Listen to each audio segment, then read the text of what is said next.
Fala pessoal, tudo bem? Sou o Romulo Oliveira, queria dizer que é um prazer a gente estar iniciando aqui o episódio número 2 do Greatcast. Então, quem não viu o episódio 1, só entra lá nos canais do Great, tem o episódio na íntegra no YouTube e no Spotify. Quem quiser ver lá, entender melhor, assiste o primeiro episódio, depois vem pra esse, que hoje a gente tá com um time de feras aqui.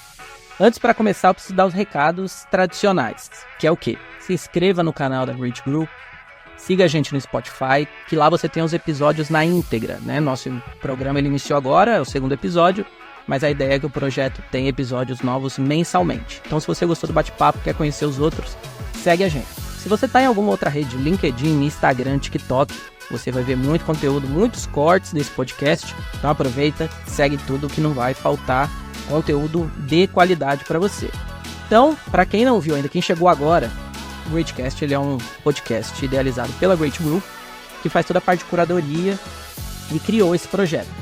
Qual que é a ideia do projeto? A gente quer trazer a vida real dos empresários, dos executivos, e a gente falar o que nos trouxe até aqui. Quando a gente idealizou o projeto lá atrás, a gente fala, às vezes tem histórias tão bonitas, tão cinematográficas, mas acontece muita coisa até lá. Então a gente sempre traz um pessoal aqui que já viveu muita coisa, a gente até já estava conversando umas coisas nos bastidores aqui, para contar para vocês. Beleza? Então a gente vai falar muito de conteúdo, que são nossos pilares do podcast. Conteúdo, liderança, inovação e propósito. A gente vai permear o episódio por esses pilares. Tá certo? Antes da gente apresentar nossos convidados, vou apresentar aqui nosso co-host, idealizador desse projeto também, Júlio Amorim. Júlio, queria que você falasse um pouco das expectativas desse programa e depois, na sequência, você passasse a bola para os nossos convidados. Eu lembro lá atrás, quando a gente começou a falar desse projeto, teve alguns nomes que você já soltou de cara. Cara, quando a gente começar, eu quero trazer essas pessoas. Se eu não tô enganado, o nome desses dois aqui tava no meio, não tava? Cara, é assim, incrível. Primeiro, quero agradecer você que está assistindo agora, você que acessou ou vai acessar nossos canais, como o Romulo disse. E ali, realmente, a nossa equipe, né, tá sempre antenada, né, Romulo? Sempre. A poder colocar o melhor que tem atualizado. E realmente, primeiro, eu queria só fazer um comentário antes, né, que você falou das histórias que elas acontecem, a gente vê o final só, né, mas a gente não vê o que nos levou até lá. E aquela ideia de contar a coisa pronta. Então, é exatamente isso que a gente está querendo trabalhar aqui, né, falar assim, o que aconteceu que não deu certo, as coisas que de fato... nós podemos aprender para que de repente a gente escolha outros caminhos, né? Porque eu sempre ouvi assim, né, essa ideia de que você tem uma experiência logo ali do lado e você ouvindo aquela experiência pode escolher a não seguir aquilo, né? Então acho que essa ideia do Greatcast de poder produzir conteúdo com personalidades, e quando você trouxe o assunto eu realmente estava no meu rol de expectativas e aceitar estar aqui, duas pessoas incríveis que eu tenho a honra, quero agradecer, Anderson Aquino e Paulo Francês.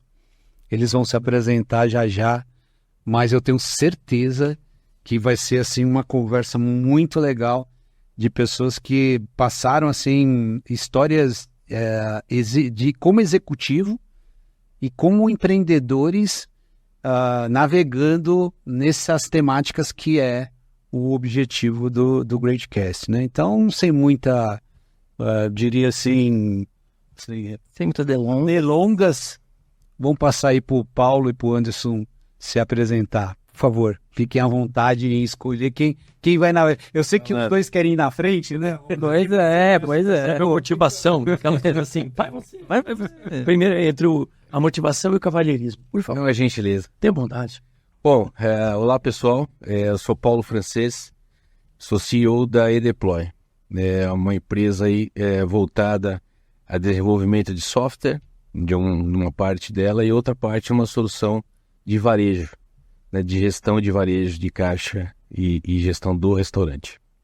Estou empresário, né, a gente pode falar assim, estou empresário há 18 anos, eu tenho uma vida aí de executivo numa grande empresa aí no McDonald's, acho que eu posso falar aqui, de muito tempo. Então a minha vida aí foi muito baseada no varejo, né? A gente falava que tinha até ketchup na veia, continuamos, né? Agora a gente tem outras coisas, né?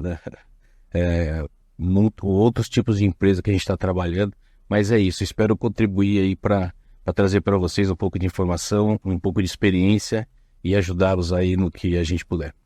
Ô Paulo, aproveitando já que você deu essa deixa, né, você falou, por exemplo, do McDonald's, né?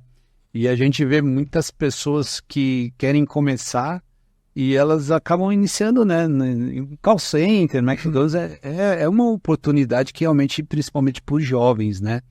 E aí você ter essa experiência como executivo ali dentro de uma continuidade de carreira, né? Então, assim, como que é isso para você, né? Ter participado de uma empresa que, de repente, é um sonho, né? De você, como carreira, começar lá, servindo o hambúrguer, mas depois alçar uma posição executiva como a sua. Na verdade, eu comecei, o McDonald's ele traz isso, e lá no passado, quando eu entrei, né, lá em 88, ele era muito pequeno ainda, né, era uma empresa de sonho da molecada, né? Então, dava sim essa oportunidade, e para mim, não trabalhei no McDonald's como atendente. Eu entrei como programador, entrei um pouquinho menor, então minha carreira foi já na área administrativa, vamos dizer assim. Então eu não vivi isso. Acontece que o McDonald's tem uma coisa muito legal, né? Apesar de ser na área administrativa, o McDonald's tem muito de fazer esse executivo ir para o chão. O pessoal fala o chão de fábrica. Para entender, né? Para entender. Então nós frequentemente tínhamos que trabalhar na loja. Então isso é uma coisa bastante legal. Então é uma oportunidade, acho que sim, para o primeiro emprego dos jovens. E para mim também. Também foi uma oportunidade foi o segundo emprego, na verdade, mas a minha carreira foi construída na parte administrativa. Eu entrei direto aí no mundo de TI do McDonald's, que é outra história de o que era o McDonald's quando eu entrei. Mas olha que interessante, como antes de passar a bola aí pro Anderson, né? Já um aprendizado. Quer dizer, então, que um dos erros que a gente pode aqui olhar é assim, que alguém vai aprender alguma coisa só lendo o livro, né? Eu acho que não, né? Então, assim, com a ideia de você pegar uma operação, um novo emprego, um novo negócio, você tem que pôr a barriga no balcão ali e aprender aonde a coisa ocorre. Então, talvez eu possa levar isso para o empreendedorismo e entender que um dos erros, às vezes, da gente querer começar um negócio e a gente sequer ter experiência para aquilo. Isso pode produzir realmente uma experiência negativa. Então, boa dica que o Paulo trouxe já do McDonald's aí, mas que traz para a vida real, né? E o que é legal é que, assim, né, no final do dia, o negócio do McDonald's é vender ali os lanches, né, as comidas. A gente vê muita empresa que ela tem o propósito final dela, mas às vezes o operacional ele tem tanta coisa que parece que vocês que são de tecnologia, parece que o objetivo da empresa é vencer o sistema, alimentar o sistema. Quando não, no final do dia é entregar o produto de qualidade. Exatamente. É isso, então, pô, a cultura da empresa, né? Vamos colocar os caras no chão ali para ver como é, que tudo que eles fazem aqui no background, né, na parte administrativa, é para isso. Eu já vi diversos casos de empresa que você entra na empresa e fala, o que vocês fazem aqui? Não, eu alimento esse sistema aqui, eu importo as planilhas, eu faço análise, falo, mas é para quê? Não, eu passo lá para a diretoria. Uma vez eu tive um caso de uma empresa que era muito engraçado. Eu tinha assumido uma área recente, que era uma área bem pequena, que recepcionava pedido de compra. E tinha um rapaz lá que ele mandava os pedidos, né? E ele mandava para um e-mail que era compras@tal coisa. E aí quando eu assumi, eu falei, como é que você faz esse processo? Que ele, não, pega essa planilha aqui e mando pro pessoal aqui nesse e-mail, compras@tal. Aí eu falei, entendi. Aí eu fui olhar o compras@tal, era ele mesmo. Era o e-mail dele, então assim, ele não sabia, que é o exemplo, ele não sabia exatamente o que ele estava fazendo. Alguém chegou e falou assim, você manda pra cá. Ele mandava um e-mail que ele mesmo recepcionava em outra caixa e não sabia o fim. Então isso é legal, talvez, né, McDonald's, obviamente. Muito sucesso, mas lá atrás já pensando nisso. Não, e assim, nós estamos, assim, vemos isso acontecer frequentemente, que a gente definiu o que o cara precisa lá na ponta, principalmente, que você falou para vender, sentado na mesa do escritório. A gente cansa de ver isso. Eu acho que o melhor sistema é melhor assim, assado, a tela é melhor assim, assado, e a gente não vai lá para ver o que está acontecendo. A gente faz o sistema, até pergunta para todo mundo, que é normal, mas não vai lá na loja para ver aquele cara usando o que está acontecendo. Então isso aí é uma coisa que faz uma diferença incrível. E eu ainda cheguei lá no momento que era tudo papel. Então você tinha que fazer uma transformação digital do negócio e ainda saber que o cara precisava e fazer com que ele gostasse daquilo e usasse aquilo. Então foram desafios incríveis, mas assim, escolas. Daqui a pouco nós vamos falar sobre inovação, talvez a gente vai voltar nesse ponto. Mas eu vou passar a bola pro Anderson. Anderson, e aí? Fala um pouquinho do Anderson para quem está ouvindo e te conhecer um pouquinho mais no detalhe. Primeiramente, muito obrigado pelo convite. Um prazer imenso conhecê-lo também, meu caro. Como já foi dito aqui, eu venho de uma família, essa parte não foi falada, mas eu venho de uma família de empreendedores. Então isso começou em Caldeiraria, na Itália, em 1850. Minha família migrou para cá em 1887 e continuou o ramo de caldeiraria. Aí houve uma separação do meu avô com o irmão dele e eles montaram, um montou uma empresa de oftalmologia, ele foi mexer com essa área e meu avô continuou na área de caldeiraria. A oftalmologia se tornou aquele que vocês já devem ter ouvido falar, centro médico aqui no SEMA. O Hospital SEMA é do irmão do meu avô. E a área de caldeiraria migrou e ficou com a minha linha de sucessória, vamos chamar. A partir daí, eu convivi desde cedo, desde os 9 anos também, como meu pai iniciou com 9 anos, na área da empresa. E comecei a ver as primeiras coisas. Problemas de gestão. Primeira questão, aqui é um grande aprendizado. Não adianta você conhecer profundamente algo se você não sabe gerir o que você tem. Eles tinham um problema crônico disso. Prova disso é que outras empresas começaram depois deles, copiando o modelo, se tornaram grandes e eles se tornaram pequenos até ficar muito desaparecerem praticamente. Então isso hoje na minha família se resume a 4, 5 pessoas. Mas já chegou a ter 200 funcionários, mas isso houve uma série de situações. Eu saí com esse aprendizado, fui para a área de vendas, fiquei no começo da área de vendas e fui imediatamente para a área de TI. Na área de TI eu me identifiquei, continuei, me tornei executivo de 10 multinacionais. Saindo dali em 2017, eu resolvi empreender diretamente. Estou como empresário desde então, na área de tecnologia também. Muito. E o Anderson, eu ouvi falar que, além de VP da Inside, Embase, era falar Inside para ver se nosso amigo aqui está atento, né? E também sócio aí, fundador, idealizador do... Fala um pouquinho sobre isso, porque a gente ouviu, assim, né, que houve um lançamento recentemente. Exato, nós lançamos no dia 1º. O Hub foi a consolidação de um plano que começou em 2000, 98, 99, 2000, que visava um projeto de mentoria.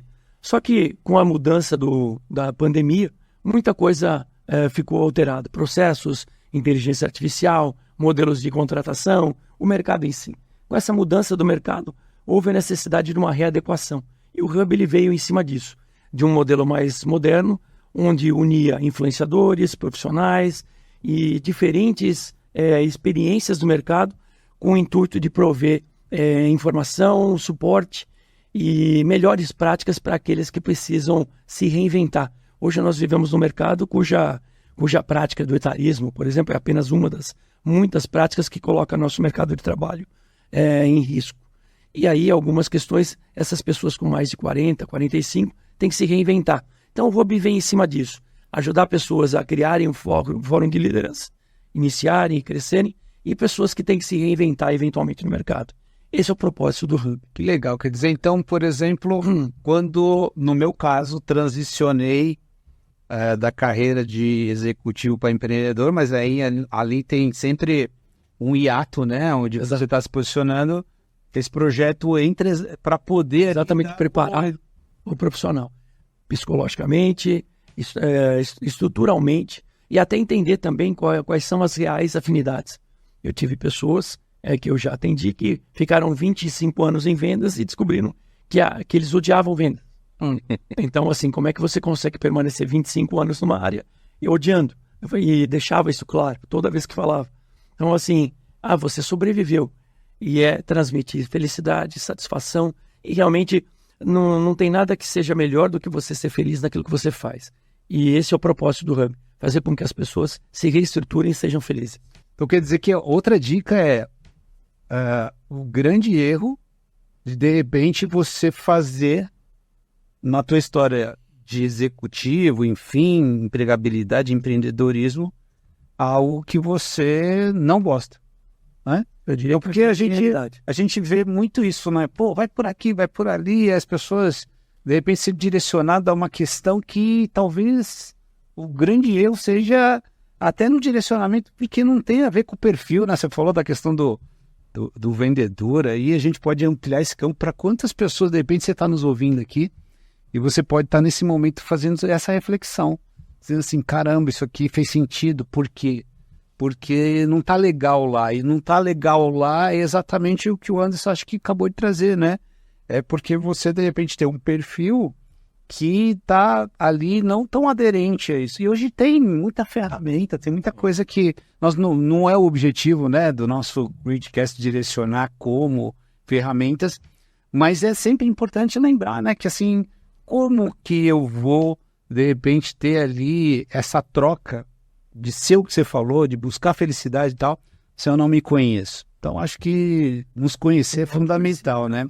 E aí, nessa linha, Paulo, também ouvi falar, uma mosquinha me contou que a Edeploy, no varejo, ela está realmente numa pegada assim incrível, que as grandes marcas do food, da alimentação, hoje fazem parte já do hall de clientes, e as que não estão ainda estão num caminho bem. É isso? É isso mesmo? Eu estou exagerando, Paulo? É isso mesmo. O pessoal está se surpreendendo com o nosso crescimento, com os clientes que nós temos obtido, mas tem a ver com aquilo que eu acabei de falar lá de botar a barriga no balcão. Na verdade, eu passei 18 anos do outro lado do balcão, sentindo tudo que o fornecedor me dava, as minhas dificuldades, o suporte. Então eu passei essa vida lá.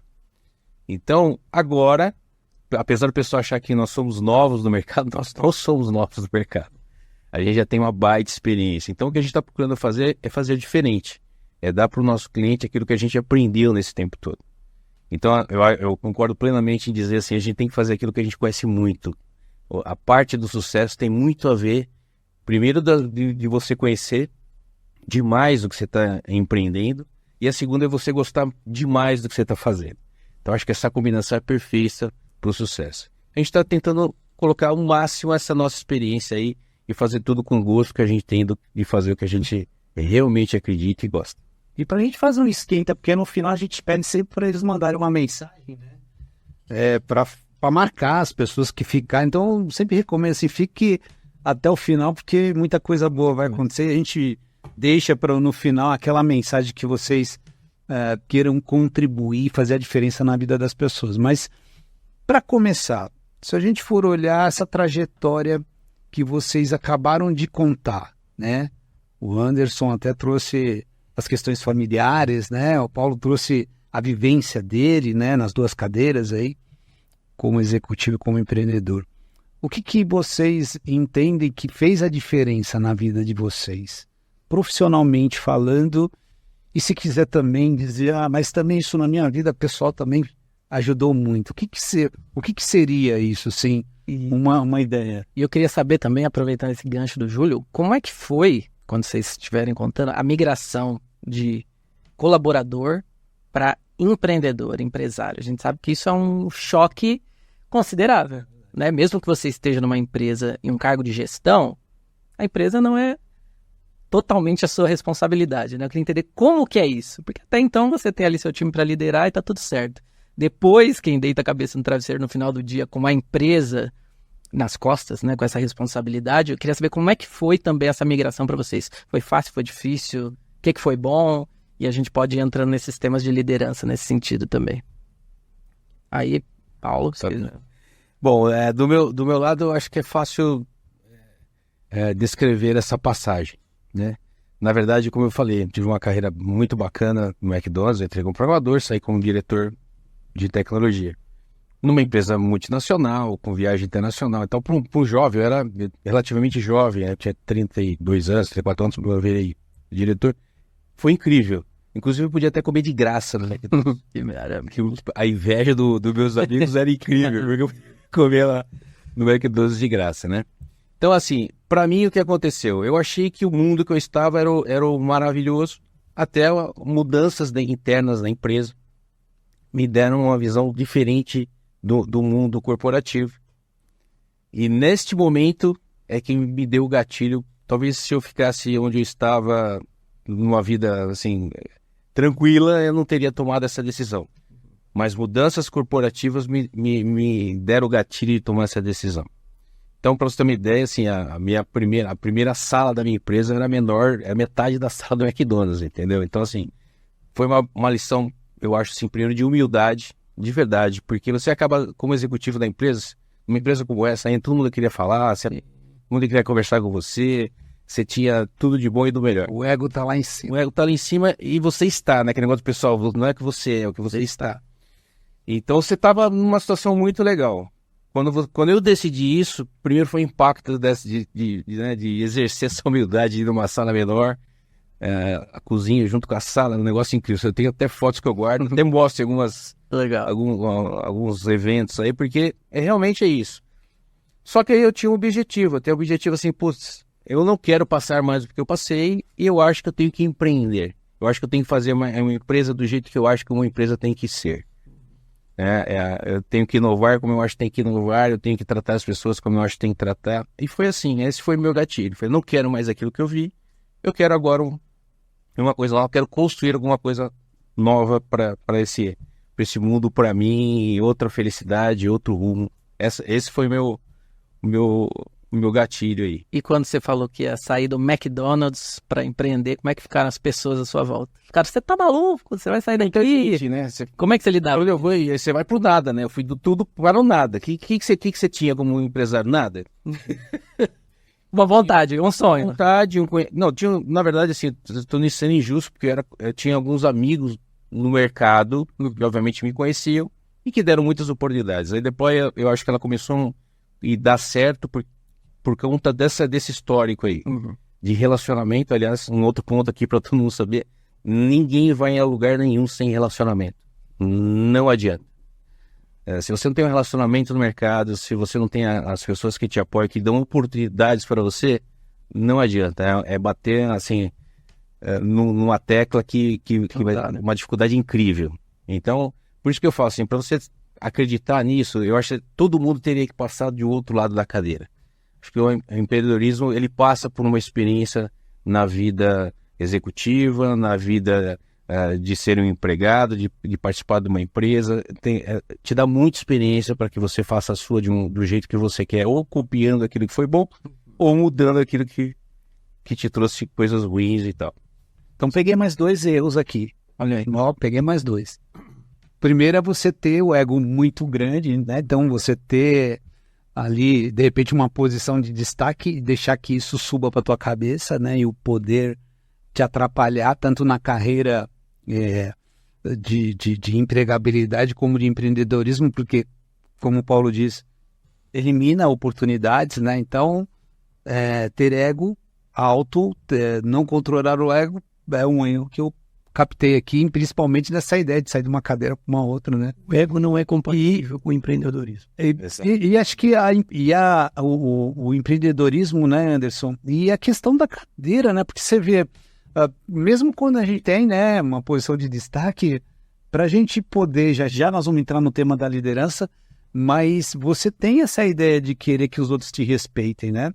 E quando você usa muito isso, fica uma questão de distância, né? Então, acho que cabe para os dois aprendizados, né? E o outro ponto que eu peguei aqui, que é assim, olha só, você vai ouvir a vida inteira, acho que não só nesse podcast, você vai ouvir, o mundo vai te contar que a vida é feita de relacionamento, que se relacionar é fundamental. O Paulo está trazendo assim, cara, eu saí de um lado e construí uma outra trajetória porque os relacionamentos me embarcaram, me abraçaram naquele momento. É exatamente isso. Isso também para transição de carreira. Você tem uma relação, daqui a pouco o cara sai e te leva E assim vai. Então, o que eu entendo? Que a gente pode traduzir, sim, como um erro não se relacionar. Sim. Então, acho que é outro, sim. Não, relação, você vai ouvir, então tá bom. Então, vamos entender, não a fórmula mágica aqui. Não se relacionar é um erro que a gente, ao longo da carreira, de qualquer lado, a gente pode cometer e a gente limitar as nossas oportunidades. Júlio, mas eu sou um cara que não tenho empatia, não sou um cara sabe, eu tenho dificuldade, ninguém está julgando aqui. De novo, uma coisa muito legal que a gente também tem aqui, viu, Paulo e Anderson, né? A gente não passa de uma premissa que a gente fica aí pegando a ferida das pessoas e batendo nelas, porque não. Se é assim, se você tem dificuldade para isso, ok. Se você é feliz sem relacionamento, sem se relacionar, tá tudo bem, né? A gente está falando aqui de uma questão que você vai sempre ouvir e vai pegar esses conteúdos e vai tomar sua decisão, na verdade? Mas não, cabe a nós aqui, imagina, você pegar histórias como essa que podem te ajudar a decidir, mas não que você entre numa energia ruim. Então, assim, ó, de cara, que é outro aprendizado. Você pega um conteúdo, você pega alguma coisa que alguém fez numa situação diferente da sua, e aí você começa a se sentir mal porque você não tem aquela oportunidade, não tem aquilo que nós estamos falando. Olha só, calma, se respeita quem você é, respeita a situação que você está inserido. A gente tem essa ideia de olhar sempre o lado do outro ser melhor. Calma, é assim, nós vamos sempre trazer aqui pessoas que fizeram uma trajetória, mas eu tenho certeza que se perguntarem para eles, como a gente ainda vai perguntar muitas coisas aqui, eles vão contar muito mais as histórias que não deram certo, que fizeram com que eles amadurecessem e que não tinha a fórmula pronta. A vida contou essa história, a vida trouxe isso, tanto de um lado como do outro, no empreendedorismo, na cadeira, no negócio, enfim, né? E aí, Anderson? Bom, E você? eu começo com uma dica. Vamos lá. Então, a primeira dica que eu dou para todos os pais: busquem escolas que investam no empreendedorismo. O que mudou, um divisor de águas na minha vida, aos 15 anos eu fiz um pequeno projeto de empreendedorismo na escola. E aí eu escolhi a empresa do meu pai para fazer a leitura disso. Foi quando eu entendi aquilo que eles estavam fazendo e os erros que eles estavam cometendo. Isso me deu uma visão de empresário aos 15 anos. Me permitiu enxergar erros e acertos, a importância de determinados pontos.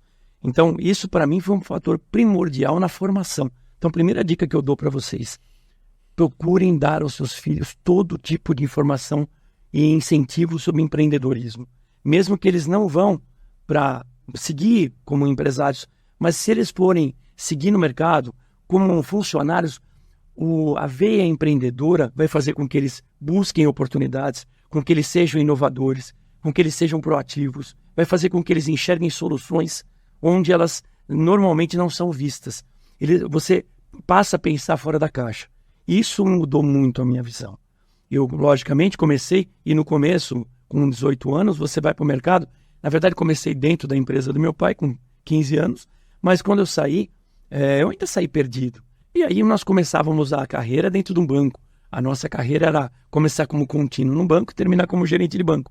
Naquela época, né, era isso que se sonhava.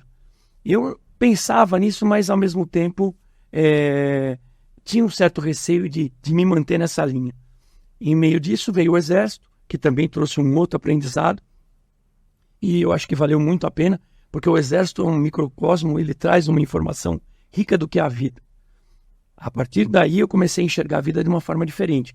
Com essa informação, eu fui trabalhar nas empresas sempre com a veia empreendedora, sempre de uma forma proativa, e isso fez com que eu me destacasse.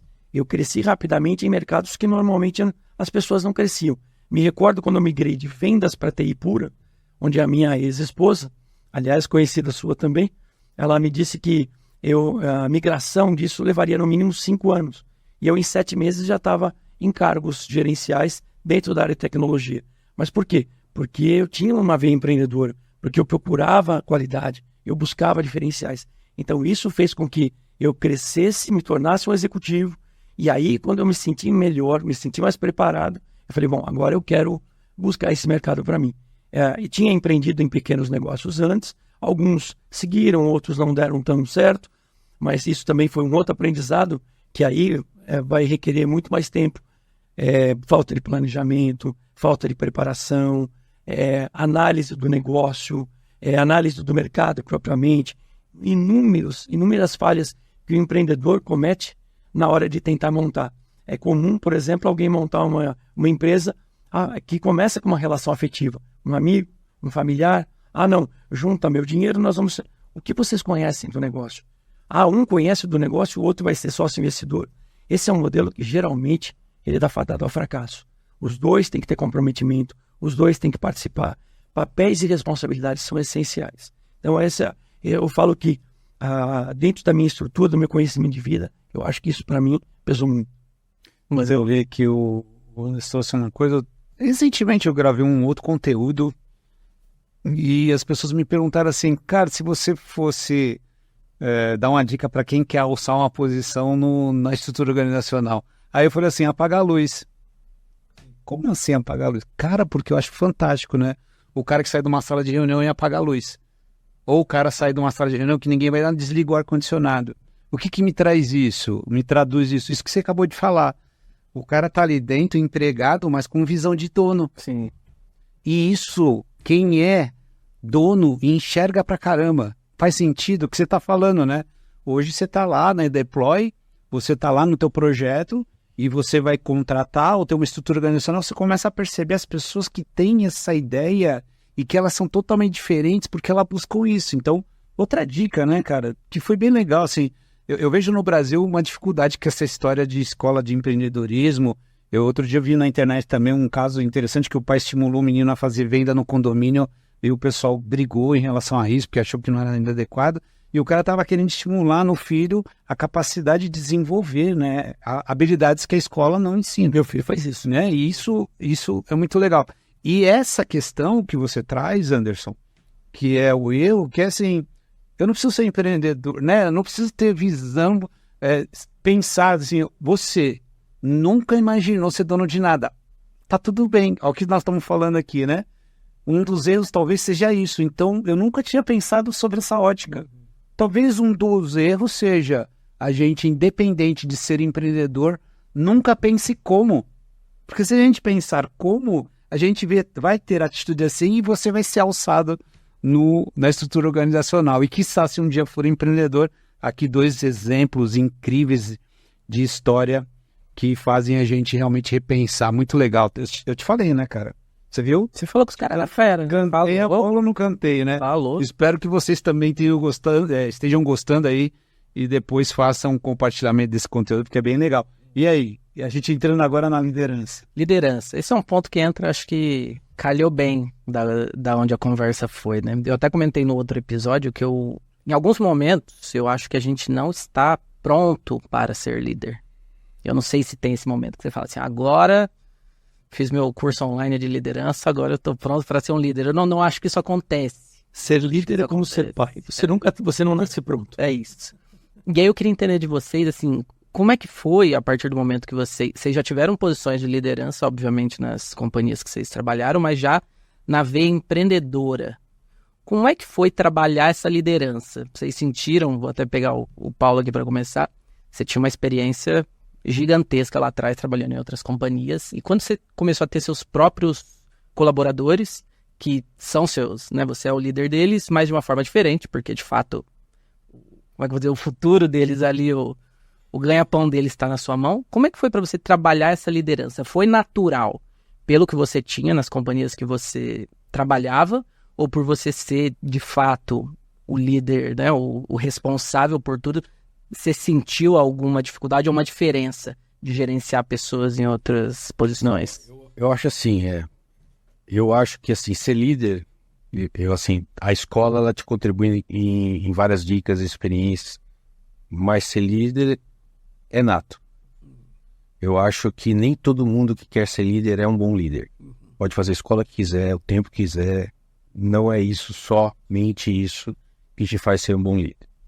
Então, como eu disse para você, eu fui um líder muito, muito jovem. A empresa do McDonald's estava crescendo, fui muito jovem líder.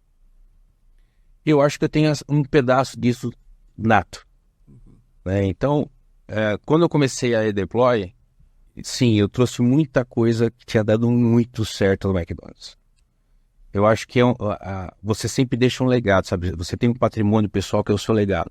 E passa para o seu legado, além do relacionamento, passa o legado, o que você construiu na liderança, né? Você ser um cara que todo mundo quer seguir, por exemplo, porque você é um cara diferente do mercado, que você tem um conhecimento para passar, uma experiência para passar. E eu levei isso desde o começo até agora, até na eDeploy. A eDeploy, sim, ela é uma fotografia bastante forte daquilo que deu muito certo na minha vida como executivo. Então eu venho me aprimorando, trazendo. Obviamente, como você tem uma empresa, você tem que trazer coisas que a tua empresa te trazia antes, que é trazer uma consultoria, fazer um curso, ensinar o pessoal, fazer, né, alguns cursos diferenciais para a liderança, da minha liderança. Então eu acho que isso é um desafio, mas ficou facilitado pela experiência. Eu acho que objetivo, projeto, planejamento, motivação, respeito, valores, isso tudo veio de uma escola muito bem construída do passado. E você acha que, por exemplo, você fala um ponto interessante, pô, chega um momento que a gente tem que buscar um treinamento, tem que buscar uma especialização, uma consultoria. Quando que você sentia isso, assim? Era muito num caso específico que aconteceu, você falava, não, agora eu preciso, ou você acha que ia acontecendo? Não, o que acontece é que, assim, o passado não traz para o presente, né? Nós estamos vivendo, ainda mais na tecnologia, a gente tem pessoas hoje totalmente diferentes em termos de perfil. Então, o pessoal do passado, antigamente, não é o pessoal de hoje que vai lá trabalhar com você. Então é para isso o treinamento. Então a busca de você trazer conhecimento, trazer novas experiências é para esse pessoal com uma característica diferente. Obviamente gerações vão mudando.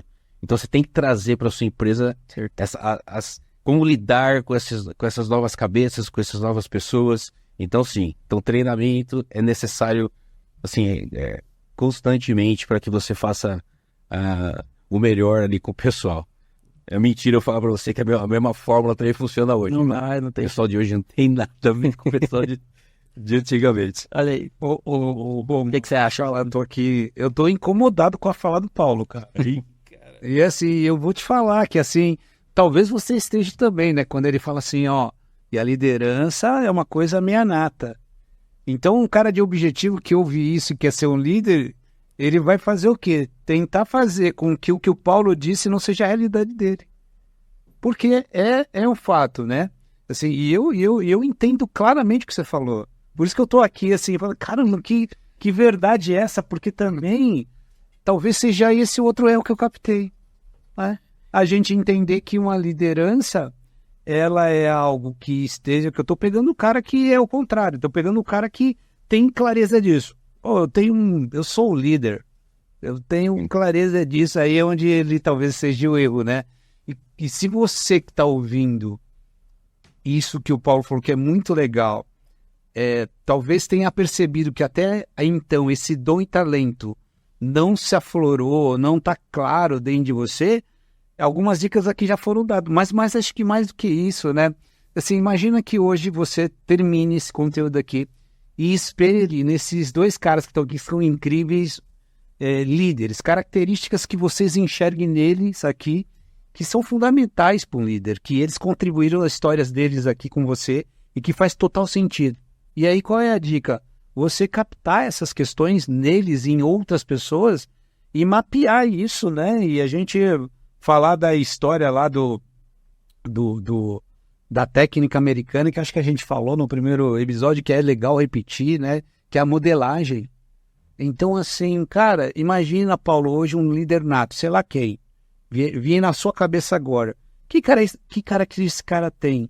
E eu olho para essas e falo assim, cara, nessa eu sou de uma escala virtual de 1 a 10, nessa eu sou 4, nessa eu sou 5, essa aqui eu sou 7, e aí tá aí, ó, um plano de desenvolvimento para você fazer, para você tornar essa realidade. Mas muito legal, Paulo, porque assim, quando eu falei assim que eu estava incomodado é porque me provocou, e quando te provoca faz muito sentido, porque é exatamente isso, né? Quando você vai olhar numa empresa e pega o que o Paulo falou, quantos caras se acham líderes nato e são chefes? E são chefes. Na verdade, essa é a maioria. E são chefes, né, Paulo? Essa é a maioria. Eu tenho um ponto de vista um pouco diferente. A minha esposa, como eu tenho uma veia artística, eu gosto de cantar, ela costuma dizer que esse 1% nasce com o dom. E eu digo para ela o seguinte: toda habilidade você desenvolve. A liderança, tal qual música ou qualquer outra habilidade, você desenvolve. São determinadas características. Como você bem disse, existem muitos chefes disfarçados de líderes. E eles não são líderes. Tem uma diferença gritante de comportamento, de ação, de caráter, de postura. E inúmeros fatores aí. Então eu acredito que você desenvolva assim, esses fatores. Você tem que buscar um conjunto de habilidades e analisar. Evidente que tem pessoas cuja escala de habilidades ela está tão longe daquilo que seria um líder ideal, que aí não vale a pena. Mas existem 1% natos, como existe 1% nato Mozart, Beethoven, mas existem aqueles que desenvolvem habilidades. Tem inúmeros músicos que desenvolvem. Ed Sheeran, por exemplo, ele com 17 anos, isso viralizou nas redes, ele colocando uma música dele com 17 anos. Foi a coisa mais horrível que eu vi na minha vida. Então, assim, e você vê quem é ele hoje, é um cara de talento. Então, a música, tal qual a liderança, você desenvolve. Mas é evidente que você tem que ter um conjunto de habilidades que você possa desenvolver de tal forma que você se torne um líder de fato. Eu acho que é essa questão. É óbvio que para nós, porque nós vemos uma linha mais antiga, e a nossa linha é mais matricial, mais, olha, eu vou e eu realizo. E poucas pessoas tinham essa iniciativa antigamente. Hoje não. Hoje nós vivemos numa geração em que ela se abstém da liderança, porque a liderança impõe responsabilidade. E as gerações mais novas não querem isso. Um dos motivos pelos quais nós temos gaps hoje nas gerações novas é que elas não querem assumir lideranças, porque elas não querem responsabilidades. Eu não quero um carro, eu não quero... Não, isso vai me gerar responsabilidade. Eu tenho que pagar contas. Então eu não quero, eu quero o de Uber. Então a geração, hoje, as gerações novas, mais novas, elas têm dificuldade disso.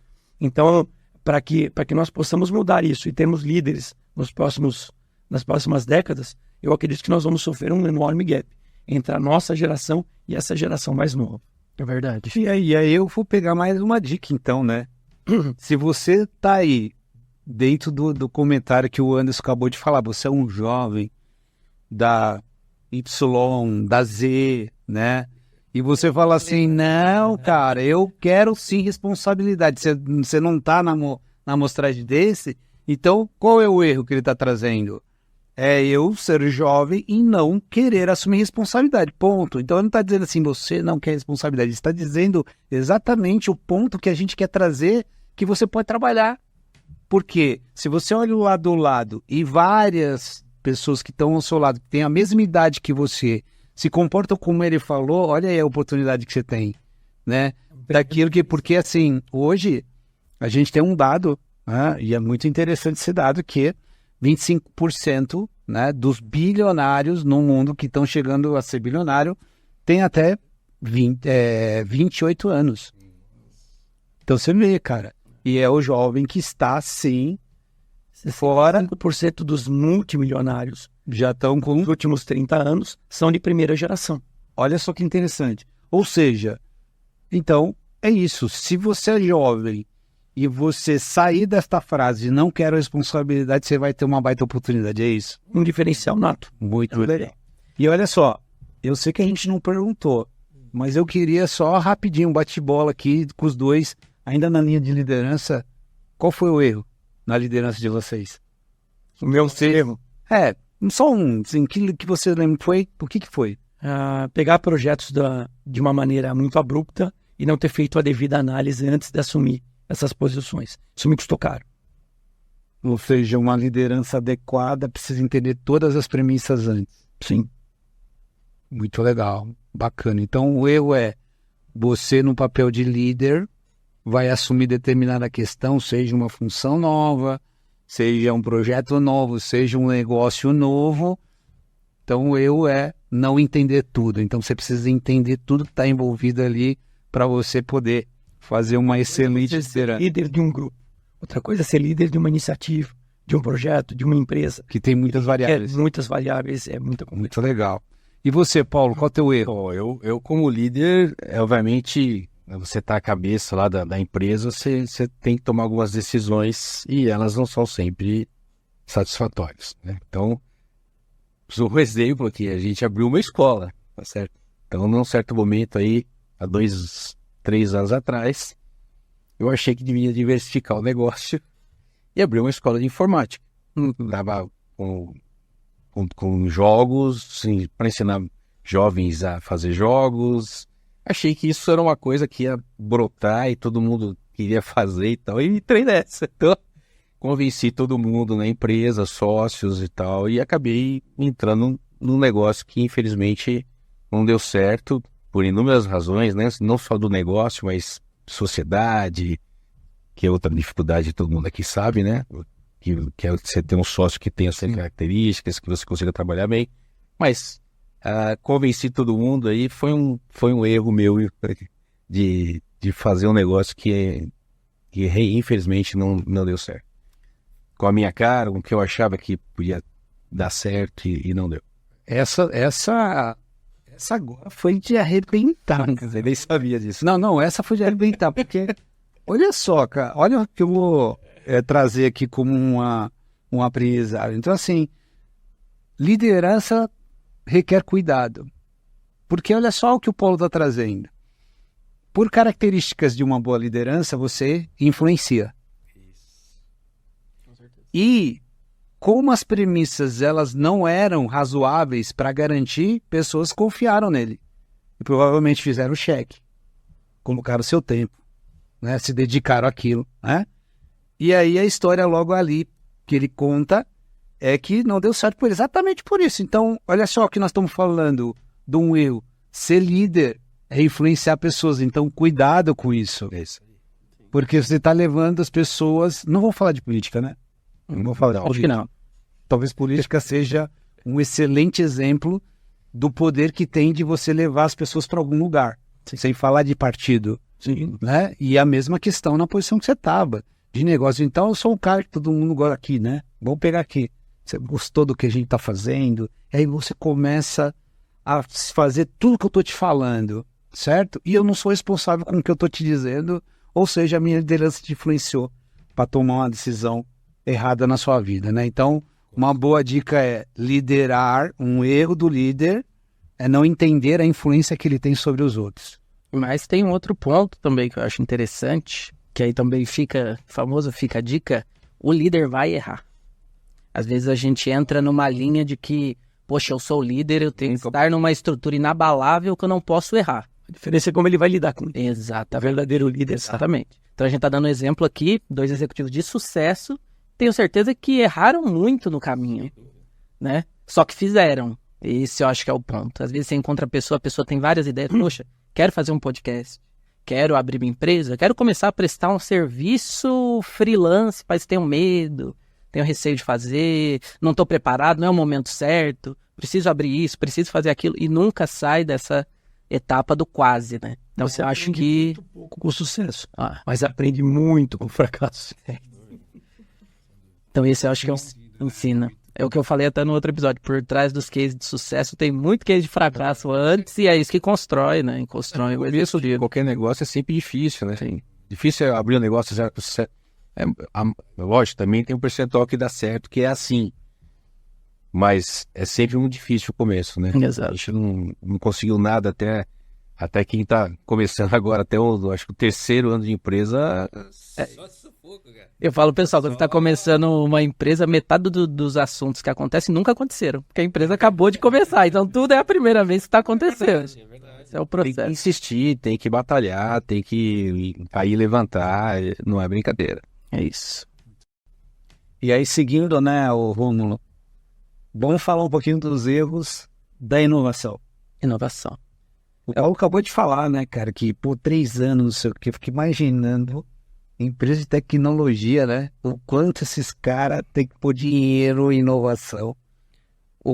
E coincidentemente, nessa mesa, nós temos 4 pessoas que viveram e vivem de tecnologia ainda, né? Você ficou muito tempo na tecnologia, eu ainda estou com tecnologia, vocês também, e provavelmente vocês já devem ter visto, né? Inovação é tecnologia, é ferramenta.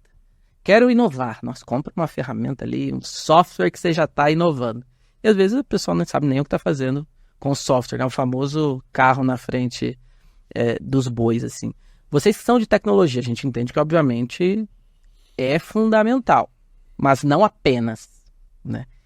Que aí eu perguntar para você, André, o que você acha que quando uma empresa fala assim, cara, eu preciso inovar, ela sente essa necessidade, como você acha que ela deve começar a buscar isso? Já vai na ferramenta e compra, vê o que você quer, o que você pensa? Aliás, o que ele contou no começo aqui, que ele diz o projeto lá do The Hub, essa coisa toda, para mim o viés tá todo baseado em inovação, né? Porque o que ele contou, imagino que seja algo que totalmente fora da casa. É um escopo completamente diferente. Eu acho que a primeira questão, quando uma empresa fala em inovar, ela tem que estar muito, muito certa de que ela está com os processos rodando, que está tudo funcionando adequadamente, que ela tem mapeado todo o circuito da empresa dela.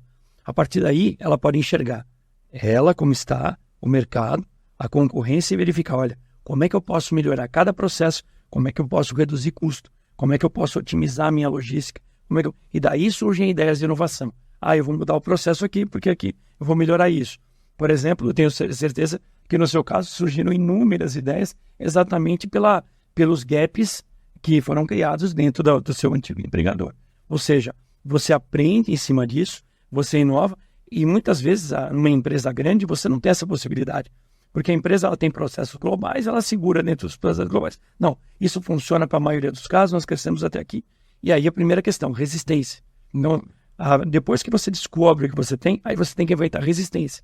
Defender isso daqui e aí sim buscar. Aí fazer um mapeamento completo para verificar se isso é de fato uma inovação ou não. Não, isso daqui é uma inovação. Não, isso aqui eu tenho no mercado. Então eu vou buscar. Não, isso aqui realmente não existe. Eu desenvolvi 4 softwares que não existiam. Então, uma parte de OCR que faz o levantamento de todo o scorecard de pessoas nos bancos em cima de risco bancário. Então, assim, não tinha um software que migrasse determinadas bases de dados. Então, nós desenvolvemos uma questão para um banco. Então, tivemos a cuidade de 94%. Foi um projeto que tornou isso um produto. Era inovação. O banco em si acabou não pegando por razões políticas, porque era um banco estatal. Então, não ficou. Mas se tornou um produto muito bom para nós. Então, isso foi para a seguradora, nós temos seguradoras, etc., que são clientes. Então, são áreas diferentes que você acaba trazendo. Então, a inovação em si, ela é válida sim, mas desde que você esteja sólido, você esteja ciente de onde você está, do que você tem de processo e da sua posição no mercado e o que você está precisando inovar. Ou seja, onde eu preciso trazer ganho, competitividade. Porque por inovação, as pessoas buscam muito pouco. Eu quero trazer competitividade, eu quero buscar um diferencial. Então, esse diferencial pode ser de N razões. Geralmente pela competitividade no preço, mas entrega mais rápida, como a Amazon hoje buscou inovação em cima disso, como o Mercado Livre hoje faz, etc. Não, eu quero trazer em cima de um custo. ERPs hoje fortes para empresas globais conseguem mapear um produto de uma determinada localidade, chega mais rápido e mais barato do que de outra mais próxima. Então, hoje, a gestão disso é muito importante. E aí, como é que eu vou fazer para gerenciar essa nova estrutura logística? Então, tem N informações aí para você considerar antes de você inovar, né? Vou passar para o Paulo, mas já vou voltar aí, porque ele contou a parte bonita da história, né? E nosso jogo aqui é contar as coisas. Então, já volto para você contar o que deu errado de inovação na tua trajetória aí, que você lembre de um caso aí que faça a gente criar uma dica em cima dela. E aí, Paulo? Não, eu vou concordar com a questão dos básicos, né? As empresas, elas costumam, antes de ter os básicos, que eu chamo a empresa operar bem, com o que tem. Tem muito erro disso. Realmente, a gente chega na empresa e ela não tem o básico funcionando. Ela não atende bem o cliente dela já com o que tem. E quer inovar e quer fazer. Então, eu estou concordando aqui que realmente a gente tem que ter o básico, né? A gente chama, acho que a empresa tem que operar muito bem com o que tem. A inovação, acho que ela tem vários estágios. Eu acho que tem empresas que você chega, ela é arcaica. Então é fácil você inovar. As coisas que você trouxer para aquela empresa, com certeza vão ter sucesso, vão trazer benefícios de custo, benefícios de eficiência. Tem uma empresa que um modelo de uma empresa que está lá atrasada. Você tem uma empresa média. A empresa média, ela quer inovar, ela tem lá geralmente um departamento de digital que quer inovar e trazer. E o cara está lá para fazer coisa inovadora, independente se a empresa está precisando daquilo ou não. Tem uma área que está fazendo isso e traz e apresenta para o conselho e o conselho acha legal pra caramba, ninguém tem lá a justificativa que aquilo vai dar certo, mas me parece que é um negócio e tal. E tem a empresa super avançada, que ela tem que efetivamente se posicionar no mercado. Então tem muita vanguarda. Acho que tem muita inovação que é baseada na vanguarda. Ela tem que ser a primeira, ela não pode ficar para trás, ela está constantemente inovando. Então são fases que as empresas têm que a gente, acho que todas têm que ser analisadas. Se você falar assim, como tem que ser em termos de custo, tudo deveria ter uma justificativa de investimento, né? Uma máquina nova com uma inovação. Nem sempre é assim. Eu acho que tem muita coisa que fala-se em inovação sem a justificativa real daquilo que ele vai trazer. Inovação por inovação tem de monte, a gente vê no mercado, né? Na empresa de consultoria, a gente cansa de ver. Mas eu quero isso, mas que é isso aqui para quê? Não, porque a digital quer. Digital, isso aqui é legal. E vamos colocar isso aí. Então, acho que isso tem acontecido. Acho que inovação. E obviamente tem a questão da concorrência, né? Tem muita empresa que quer alguma coisa porque o seu principal concorrente tem. Fazendo. Então tem vários motivos de se inovar, né? Eu acho. Estou trazendo aqui alguns deles aqui, mas acho que depende muito assim, da autoridade da empresa, do que a empresa até do segmento que ela atua. Você fala em inovação numa empresa de tecnologia, no meu modo de ver, ela está constantemente inovando, como nós. Sim. Se a gente quiser brigar no mercado, a gente tem que estar constantemente criando coisas, né? E a empresa que não é de segmento, eu acho que ela tem que sempre buscar, obviamente, eficiência, né? Inovação por eficiência, nem sempre é para o cliente final, mas às vezes internamente é uma inovação por eficiência. Um ponto interessante, eu acho que vocês devem passar muito isso, né? Que assim, a empresa às vezes quer inovar. Eu vou até pegar esse exemplo cedo das médias empresas, que não são as que estão atrasadas, são as que estão ali na média, assim. E você vê muita diferença entre departamento. Não sei, a pessoa do RH quer inovar muito, e a pessoa do financeiro não quer inovar nada, porque sempre fez, o marketing quer tirar, automatizar tudo, meu Deus. E a pessoa de uma área, às vezes, mais administrativa não quer. Não, pô, já fizemos, tô aqui há 10 anos, hein? É isso mesmo. Sempre fez assim. Isso mesmo. Nunca deu errado, né? Aquele processo sempre dá certo. Como é que vou até perguntar pra você que tava falando disso, vocês, pelas empresas que a gente já viu que vocês atendem lá, são empresas que não são empresas necessariamente novas, então são empresas que eu imagino que já tinham um processo rodando há muito tempo. Como é que vocês lidam com esse pessoal que vou usar um termo feio aqui, mas é anti-inovação, que é o pessoal que quer continuar fazendo o processo como era antes? Esse é o principal dificuldade de qualquer projeto. É o change management. Essa pessoa, ela mudar a mente dela que o que ela fazia até agora não funciona bem. Ela acreditar que não funciona bem e tirar ela daquele marasmo que é o negócio. É o que a gente enfrenta. E eles falam assim, não, mas tem 10%, não.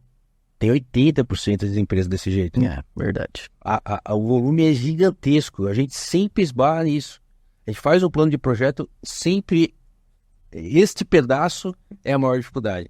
Não é a gente já está acostumado, a gente já sabe o que fazer, já tem o desenvolvedor, já tem tudo, mas esta parte é realmente que pega na hora. Eu imagino. Por incrível que possa parecer, é isso mesmo. Já viveu isso, Anderson? Acho que não, né? Empresa de tecnologia jamais vive uma coisa dessa. Tecnologia, Jamais. essa mudança, Imagina. fazendo nada. Você falou bem, eu acho que a área administrativa ela é grande responsável pela resistência na minha empresa. Porque ela está habituada, ela tem processos que ela segue.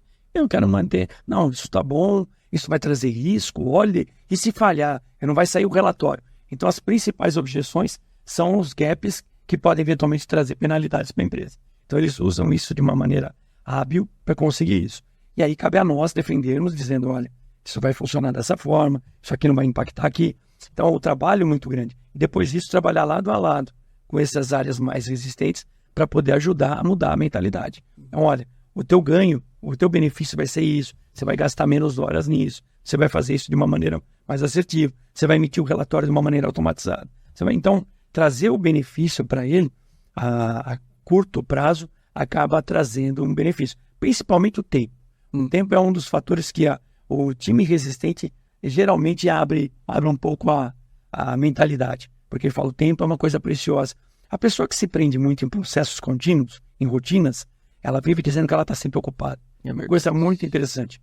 E, na verdade, ela tem o tempo dela mal planejado e mal executado, mas ela se coloca dentro daquela posição de que ela é ultra ocupada.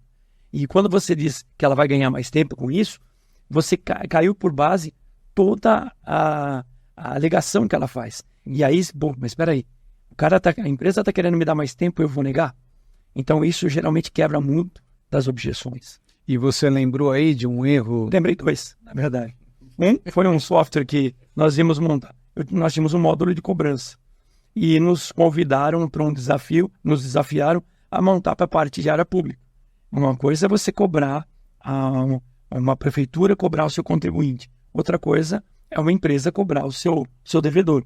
São processos completamente diferentes. Eu admito que eu fui incauto. Quando eu tinha um processo pronto, já rodando grandes empresas. Falei, não, isso aqui vai ser uma mudança pequena. Olha, 220 projetos que eu fiz e peguei isso daí. Era um projeto para levar 6 meses, levou 2 anos e meio.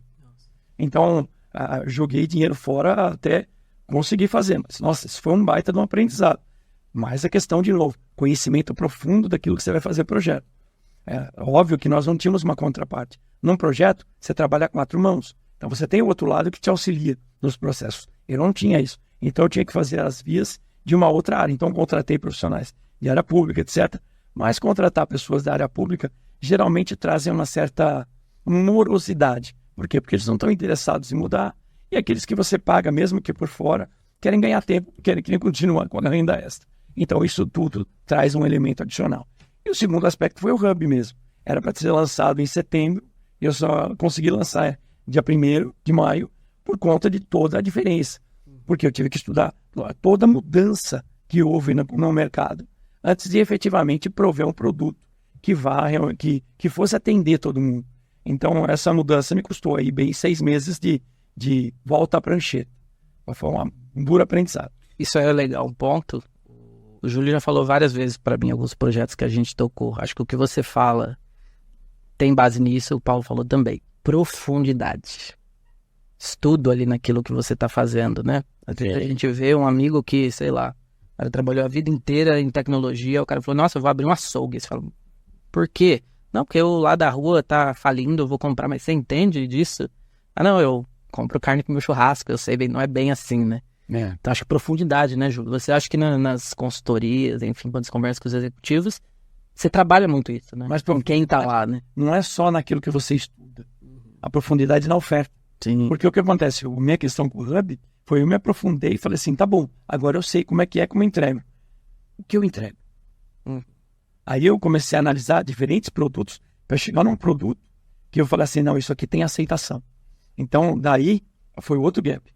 Porque assim, uma coisa é você ter ter conhecimento profundo. Outra coisa é você saber, olha, o que eu vou entregar para que isso realmente tenha um apelo, isso seja aceito no mercado. Então, eu acho que você enfrenta bem dessa parte agora. Não, eu falo que nem um açougue. O negócio da escola foi que nem um açougue. Tô nessa do açougue. Mas acontece. Eu abri uma escola de informática. Você vê, né? Me caiu uma ficha agora sobre os convidados, né? Que assim, se a gente for olhar o DNA deles, tem um pé total na inovação. Né? Tem percebido. Pela história, pela carreira, onde estão hoje, né? O que tiveram. E pegando tudo que eles falaram até então, os erros que foram apontados, olhando os erros que foram cometidos, essa coisa toda, a gente pode traduzir o seguinte, se você estiver numa área de inovação que você decidir errado, você pode perder o emprego. Se você for empreendedor e você decidir errado sobre inovação, o que pode acontecer? Você pode quebrar o teu negócio. Né? Você pode até ter caixa, outro lugar para investir outros ativos, inclusive, para dar certo, porque aquilo não deu tanto. Então, assim, acho que um erro assim, que foi comum das falas dele, que junta com o que você estava me perguntando, é que assim, cara, eu preciso ter essa clareza dessas questões, né? E hoje tem uma palavra da governança que é muito interessante, todo mundo usa o tal da partes interessadas, né? E quando eu olho inovação em partes interessadas, que é todo mundo tem interesse naquilo que você está fazendo, de forma mais simples, cara, o que é isso, né? O Anderson falou assim, cara, eu entendi ali como fazer, mas alguém vai comprar, né?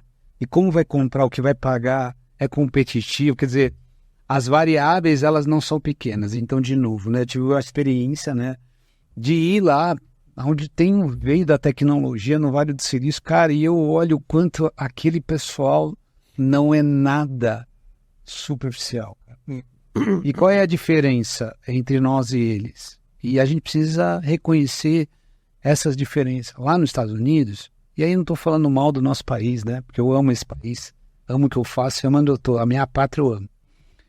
Mas é importante a gente olhar os modelos que são diferentes, que podem dar certo. Lá nos Estados Unidos, o cara é pago para errar na inovação. Ele erra e o cheque não cai, vem outro cheque. Qual é a diferença do empreendedor no Brasil? Se ele errar, às vezes ele só tem o primeiro cheque e não tem o segundo. Ao contrário, ele vai receber terra na cabeça e ele não consegue mais, ele ficou pelo caminho. É diferente lá. O cara fala, mas isso vai dar certo? Tem uma probabilidade, não. E aí vem o cheque. Então, nós temos essa diferença. O que eu digo que a característica nossa positiva em relação a também esse modelo é que a gente aqui tem que ser muito mais assertivo. O empreendedor no Brasil já começa no quarto foguete do mundo. Já está lá no final. Já tá naquele, falou, é a última tentativa. Porque às 13 ele não podia. Mas eu acho assim, eu queria colocar também que assim, mesmo como um empregado, né, não só como empreendedor, você pode ser empreendedor como empregado, né? Eu sempre pensar um pouquinho na minha carreira, eu acho que parte do sucesso dela foi ser empreendedor. Dentro, né? São os mesmos riscos.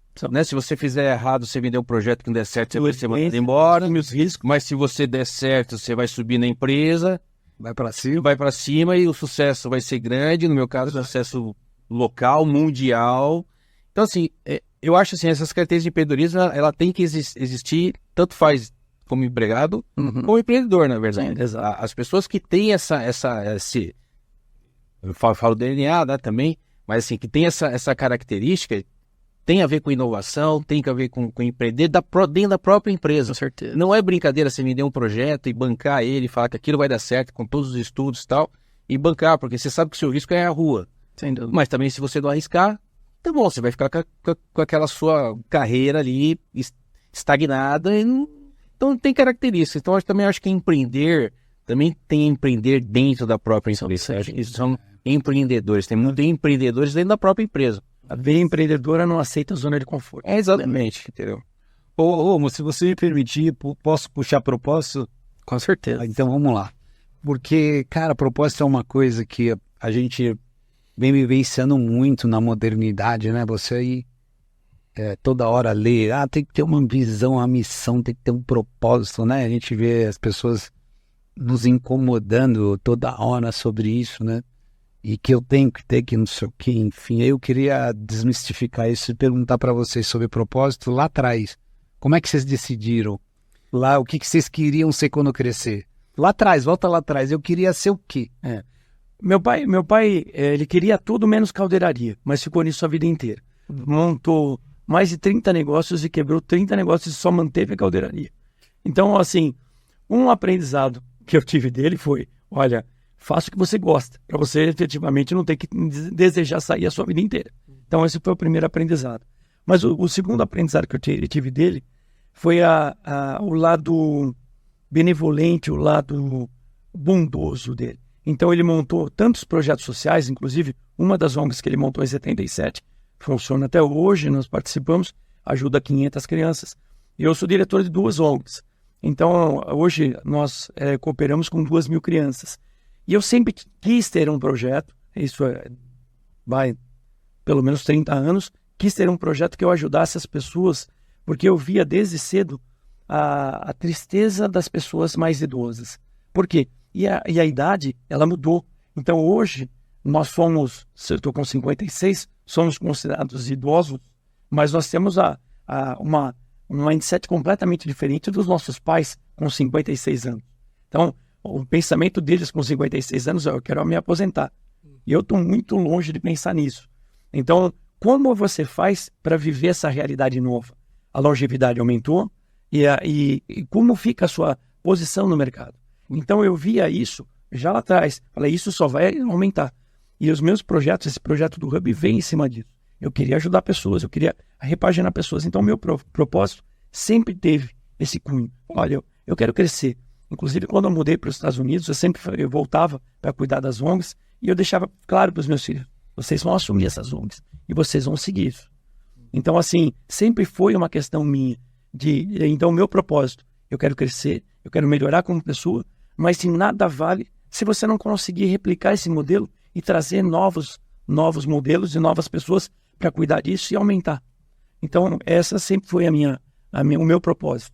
Então nós podemos dizer que você é uma pessoa diferente da grande maioria que teve clareza desde lá de trás. Isso. Então, olha, quando meu pai montou isso daí, eu tinha 11 anos. Estava na sua mente. Então, assim, foram duas coisas que aos 11 anos mudaram. A minha mentalidade nesse sentido e quando eu comecei a dirigir. Então, eu com 12 anos eu já fazia entrega para ele. Então, então eu já era precoce. Né? Eu lembro que eu troquei minha bicicleta por um Peugeot GR 100 com um Roadstar, que eu queria colocar no meu carro quando eu tivesse meu carro. Isso com 11 anos. Então, assim, a minha mentalidade era diferente da maioria dos jovens até naquela época.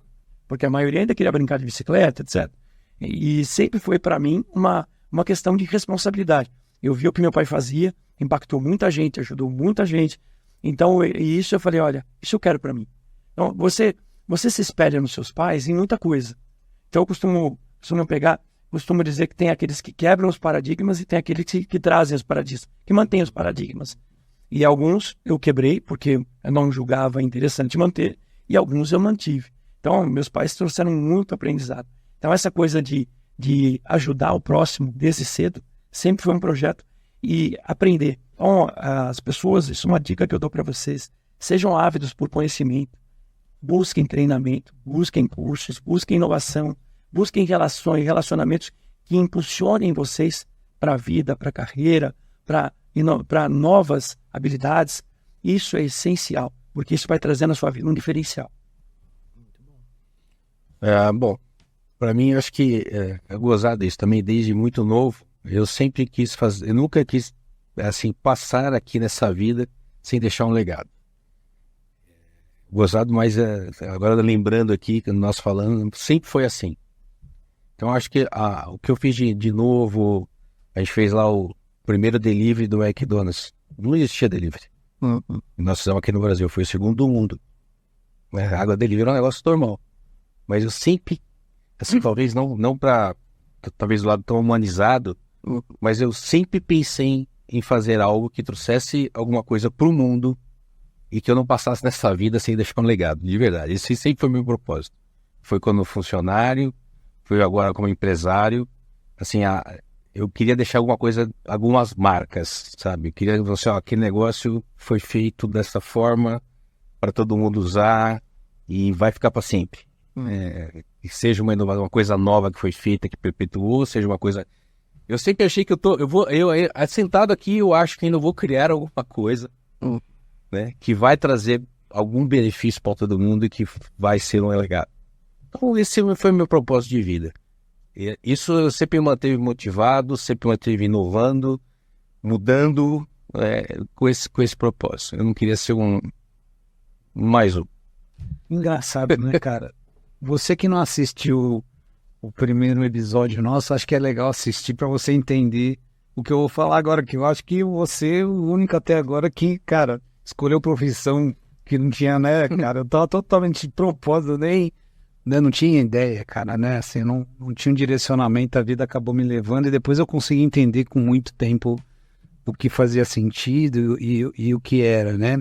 Então, uma coisa que pego, né, nos dois grandes exemplos aqui que estão vindo, que oportunizaram desde sempre a clareza de o que queriam, né? E isso é muito bacana.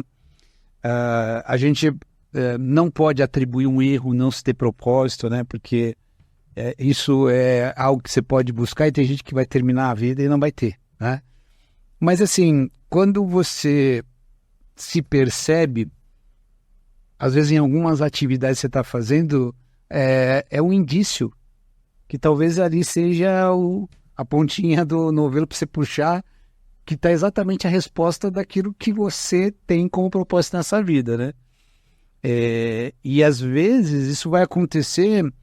Tem uma coisa que me falaram, e outro dia eu estava tentando conectar isso com um propósito, não sei se fazia muito sentido, não tem nenhum método por trás disso, mas eu falei, pô, acho que faz...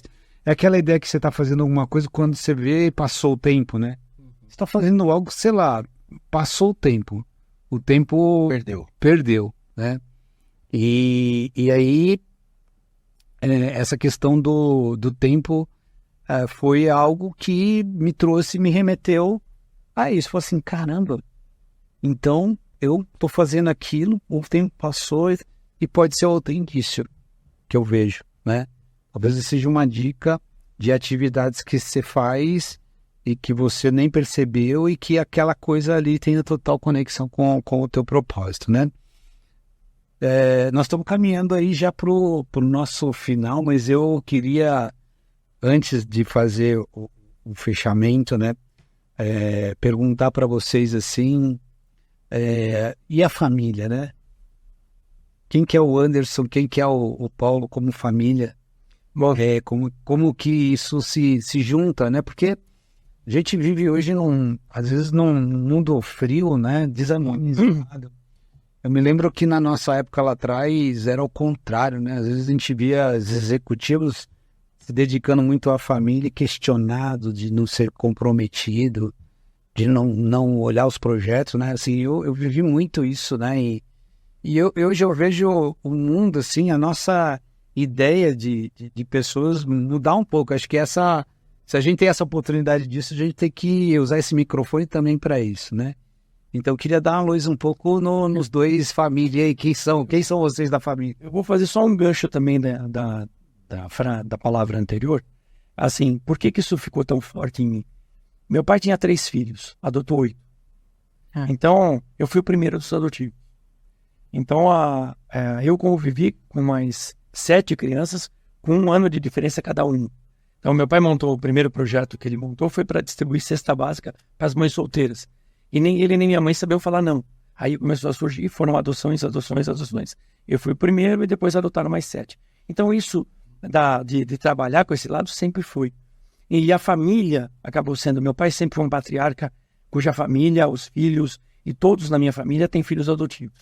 Exceto eu, porque eu já tenho 5, então eu falei, eu não vou ter mais, mas eu tenho meu irmão que tem 5 filhos, 3 são adotivos. O outro tem 3 filhos, 2 são adotivos. A minha irmã tem 5 filhos, 3 são adotivos. 2 são adotivos. Então, o que acontece? Se tornou uma característica meio natural.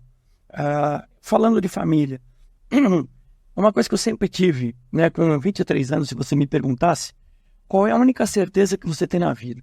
Eu viraria para a pessoa, como virei para muitas, e disse assim, eu nunca vou ter fim. Essa é a única certeza que eu tenho na minha vida.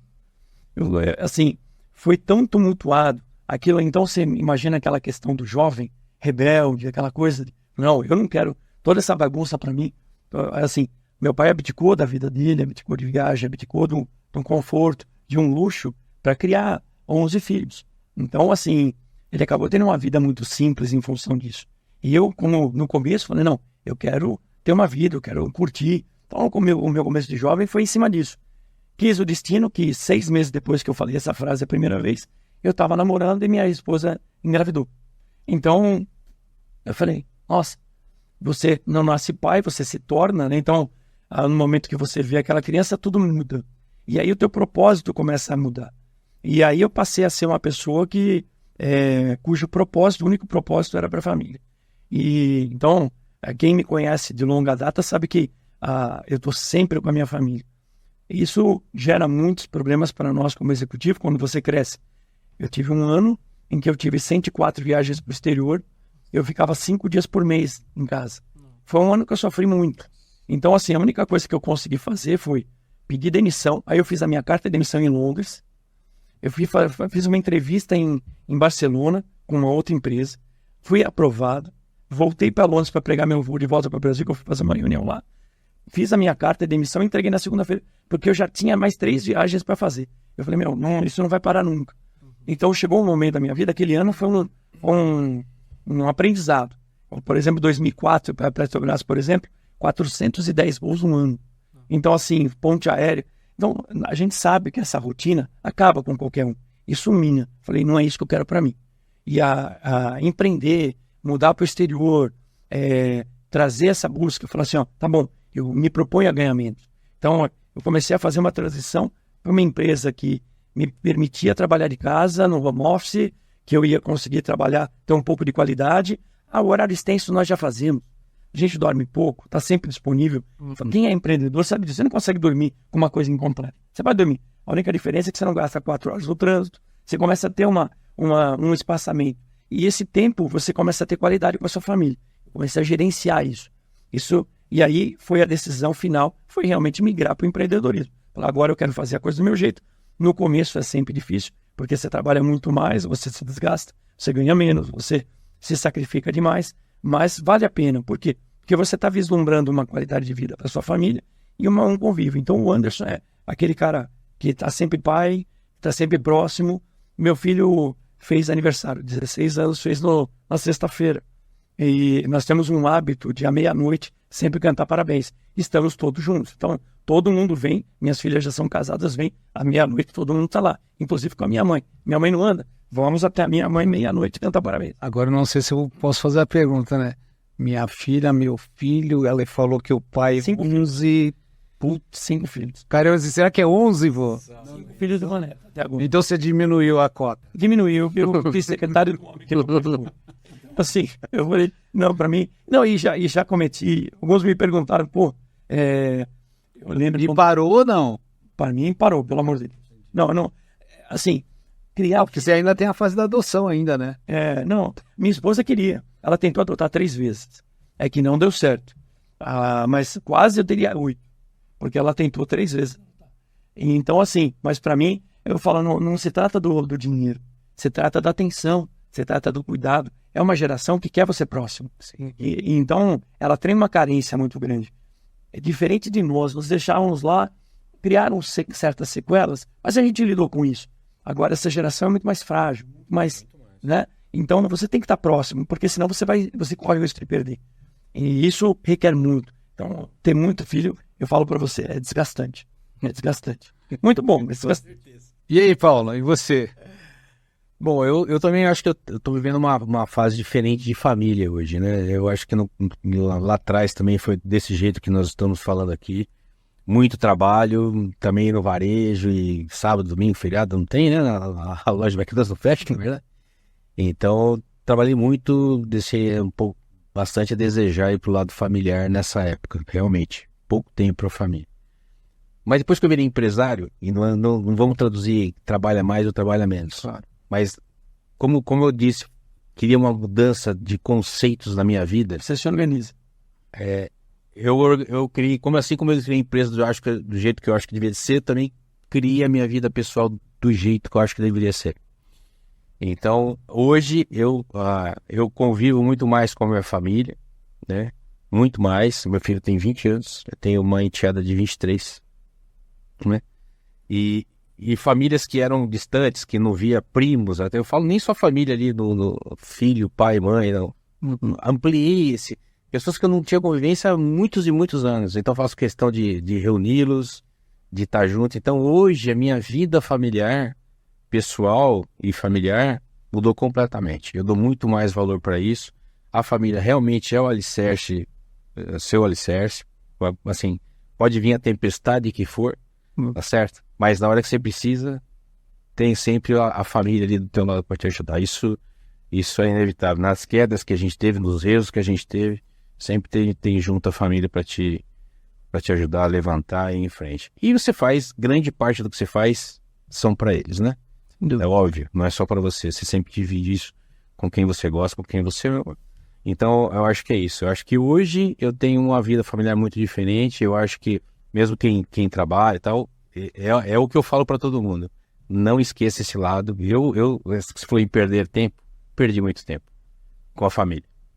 Hoje eu tenho essa consciência. Eu não tinha, né? Você tá ali naquele... Quer crescer, quer trabalhar, quer inovar. Mas você negligencia um lado. Hoje eu tenho essa consciência e hoje eu dedico grande parte do meu tempo, graças a Deus, que eu posso fazer isso também para a família. Eu acho que esse é um debate interessante, né, Romulo? Porque se a gente for olhar, por exemplo, eu e Anderson, segundo casamento, o Paulo provavelmente vai para o segundo, né, Paulo? Está numa relação afetiva bacana e com certeza deve caminhar. O Romulo ainda é menino de... Tô vendo se dá certo aqui com vocês primeiro. Mas assim, Pegando experiência. Pegando uma experiência pra... Olha um podcast já. Vai. é legal que quando vem essa questão das relações familiares afetivas, né? E quando a gente fala assim, ó, vamos contar dos erros que a gente pode aprender, a gente não vai falar assim, ó, que os nossos erros foram as nossas primeiras relações, porque não é isso. Mas o que nós temos para compartilhar aqui que eu acho que faz sentido, né? Essa ideia que se você está numa relação, nós estamos contando assim, ó, nós agora estamos equilibrando, né? E a gente sabe que nós estamos inseridos em processos que lá atrás as condições eram diferentes.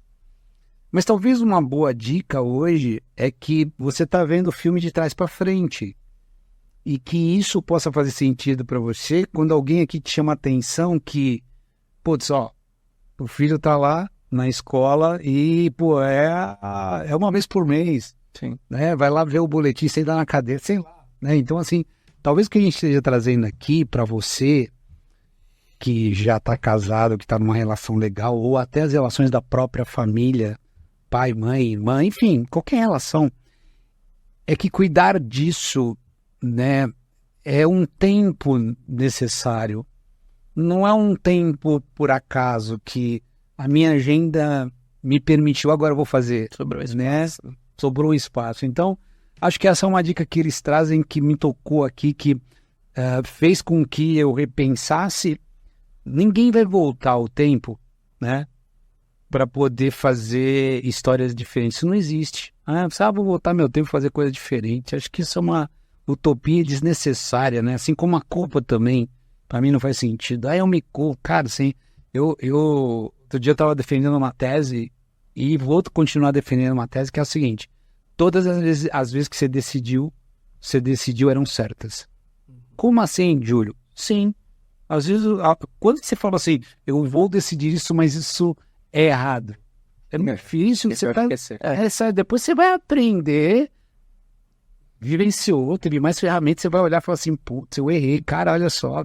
Então, assim, eu queria passar para você que está nos assistindo que essas figuras aqui incríveis que estão com a gente hoje, que estão se expondo aqui, contando muito das histórias dos erros da carreira, né, como empreendedor, empresário, que a gente pode não passar por dores, por mais que o fracasso e a dor a gente aprende, né, aprende muito, mas às vezes pode escolher rotas e caminhos diferentes. Então, assim, acho que dá qualidade para a família, já que é tão importante.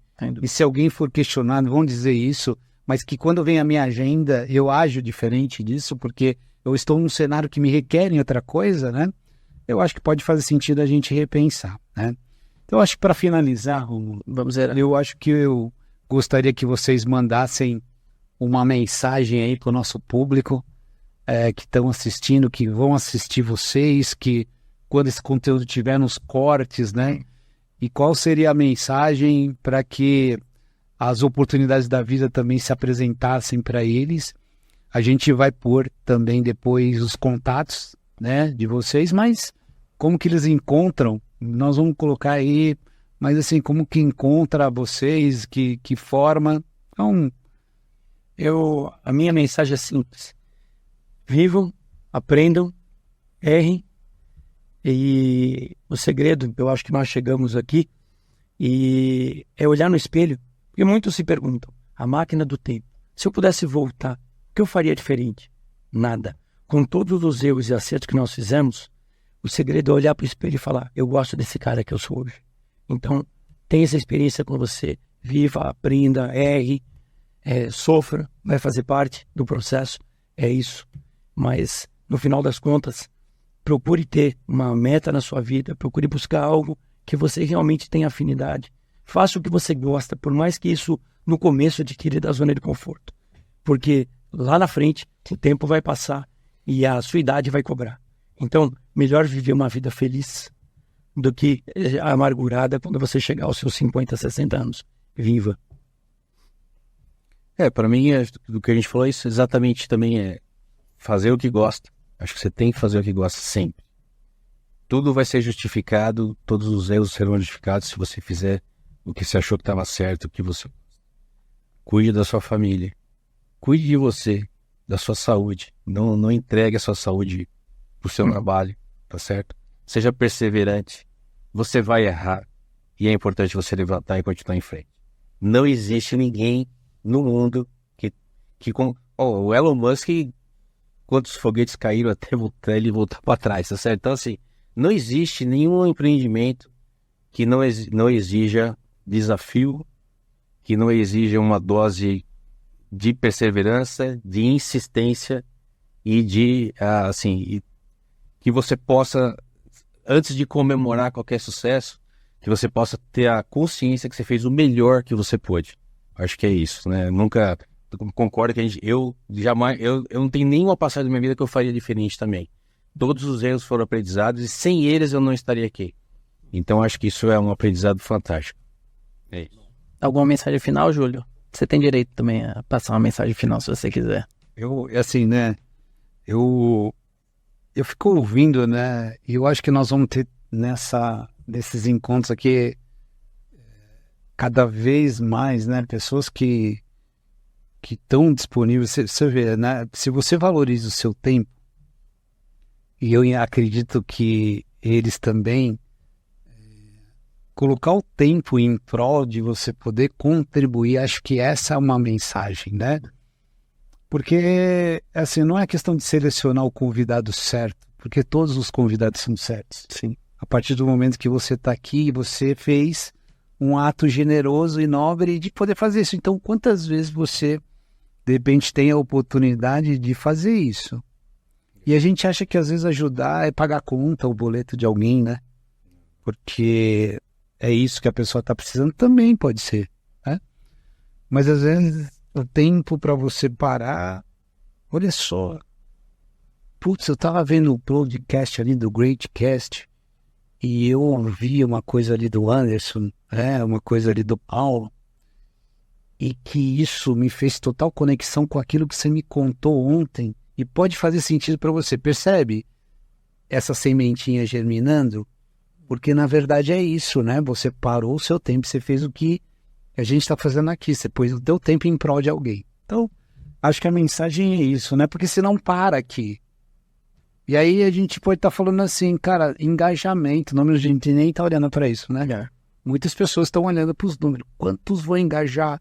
Quantas curtidas? Quantas não sei o que lá? A gente está mais na pegadas na areia, né? Se a gente pegar, de repente, uma estrela, pegar estrelas ao mar, desculpa. Se a gente pegar uma estrela, né? E aquela estrela que a gente devolver ao mar, a gente conseguir salvar, para nós fez sentido. Fez sentido. Então, com o coração, a mente, se você for diferente, se daqui a algum tempo, lá na frente, você tiver com alguém querido seu e você lembrar de algo que a gente falou aqui, vai ter valido a pena a gente atingir o nosso propósito. Vai continuar sempre fazendo isso, porque esse é o objetivo. Quero agradecer muito os dois, né? Ô Paulo, fiquei aqui também o Greatcast inteiro, porque eu não sei se por termo de confidencialidade ou não a gente pode falar, mas você que está nos assistindo tem ideia da grandeza dessa empresa, mas eu posso garantir que você acessa e tem ali um contato com os produtos da Deploy, né?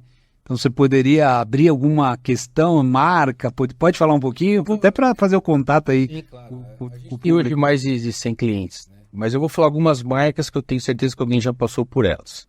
Então aqui você está aqui o Burger King, você está aqui Haskell, América, você está aqui a IMC, que é Pirajá, Haskell. Acho que são companhias que acho que pelo menos todo mundo já passou por esse pessoal aí. Outback também. Muito legal. Se quiser, Eu já consumi praticamente tudo. Sabe? Então, e com certeza, né, se você entrar lá no site da Deploy, né, Paulo? Sim. Você vai poder ver muitas outras marcas que estão lá. Lá a gente tem a relação toda, o produto chama 3S Checkout, que é legal falar também. E aí você vai poder... Que na hora que eu vou lá fazer a compra, né, o Totem que eu uso é isso, aí eu para fazer o pedido, tô ali e toda aquela integração que acontece. Toda vez que você vê lá na notinha fiscal 3S Checkout, vai lembrar. Você vai lembrar do Paulo. Muito legal, Paulo. Valeu, muito obrigado. E o The Hub, como é que faz para acessar lá? Bom, nós temos o The Hub, thehubweb.com, que é o nosso site. Nós temos site hoje no LinkedIn, temos o nosso canal no YouTube, temos a nossa presença de Hub Web no Instagram e também no LinkedIn. Então, será um prazer tê-los e mais ainda se nós pudermos de alguma maneira ajudar vocês a mudar a sua história. É isso, pessoal. Muito obrigado. Obrigado, Júlio. Obrigado aos nossos convidados. Ficamos aí 1h45 falando de muita coisa. Eu acho que isso é muita faculdade por aí. Então, muito conteúdo que não tá, né? Não tá na prateleira para pegar. Então, quem se dispor a assistir, tenho certeza que vai conseguir muito conhecimento. Pode falar aí, Paulo. Também gostaria de agradecer a oportunidade, foi incrível. Acho que é um trabalho muito bacana que vocês fazem. Legal. Acho que a gente compartilhar a nossa experiência é fantástico. A gente fica imaginando se a gente tivesse escutado lá atrás alguém falando assim, né? Para nossa trajetória, né? Faria muito. Nós não tínhamos esse tipo de recurso, né?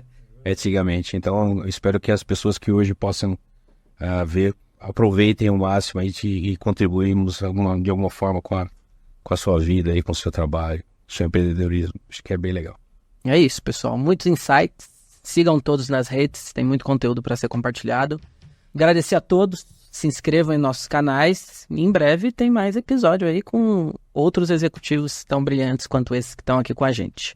Vamos isso aí. Obrigado. Valeu, pessoal. Obrigado.